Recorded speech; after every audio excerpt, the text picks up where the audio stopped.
Avantage du nombre dans le final. Les premières images du direct alors qu'il reste encore 71 km 300 à parcourir, une échappée de 4. On va évidemment vous raconter le début d'étape, 71 km à parcourir, 4 minutes d'avance pour les 4 hommes de tête, où l'on retrouve notamment un Français en la personne de Bruno Armirail, le rouleur de la formation Decathlon AG2R La Mondiale, accompagné d'un Italien Lorenzo Germani pour la formation française Groupama FDJ, Alex Molenaar, le néerlandais de la Cara Rural et enfin un luxembourgeois.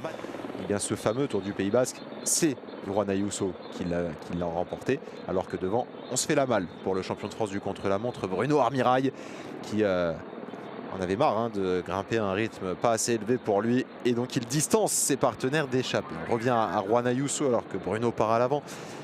Il a remporté Tirreno Adriatico face à une adversité que l'on pourrait qualifier peut-être d'un peu plus à un peu moins de 500 mètres maintenant du sommet, le col de la Crevetta et ses 20 km 300 à 5,1%.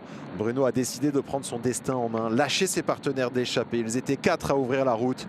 Il les a tombés pour le coureur de la Bahreïn.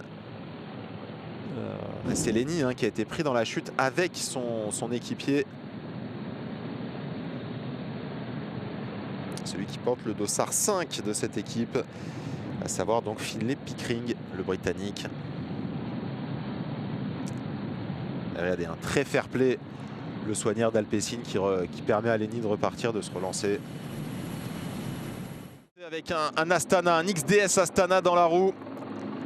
Et on part de loin. 6 km 700 encore à parcourir. C'est parti pour le coureur néo-zélandais de la formation Israël Premier Tech. Tout de suite pris en chasse par Marc Soler. On a compris, Marc Soler, il est plus dans un rôle de franc-tireur et il peut suivre les coups. C'est un rôle Martin Lopez pour l'équipe Astana. Dans la roue de Marc Soler. Et il va être éminemment tactique aussi ce final parce que ça manque d'équipiers.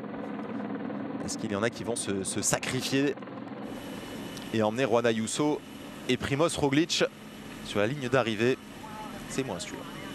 Ouais, ça manque d'équipiers et puis c'est pas très raide. Aujourd'hui c'est Marc Soler.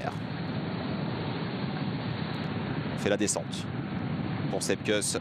Marc Soler dans la roue, Lorenzo Fortunato, le trio qui compte une petite dizaine de secondes d'avance alors que l'on franchit la barre des 2 km. 2 km du but pour ce trio de tête.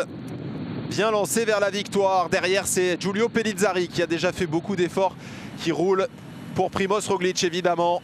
Mais on a fait la cassure pour Primoz Roglic. Il ne faudra pas célébrer Toto pour Lennart Van Etvelt. Et Juan Ayuso qui est parfaitement lancé. Juste derrière Primoz Roglic qui est le premier à dégainer. Mikel Landa qui s'accroche. On grimace pour Sepp-Kuss. On s'est fait piéger pour Henrik Mas et Lennart Van Etvelt.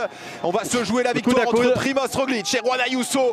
Le premier match en vue du Giro et c'est Juan Ayuso qui a pris une longueur d'avance. Mais il ne faut jamais enterrer Primoz Roglic. Ah oui, Ayuso face à Roglic. Le duel.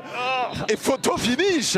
Photo finish. 3e place pour Landa. La 4e pour Lenny Martinez. 5e place pour Lennart Van Etvelt. Quelle finale!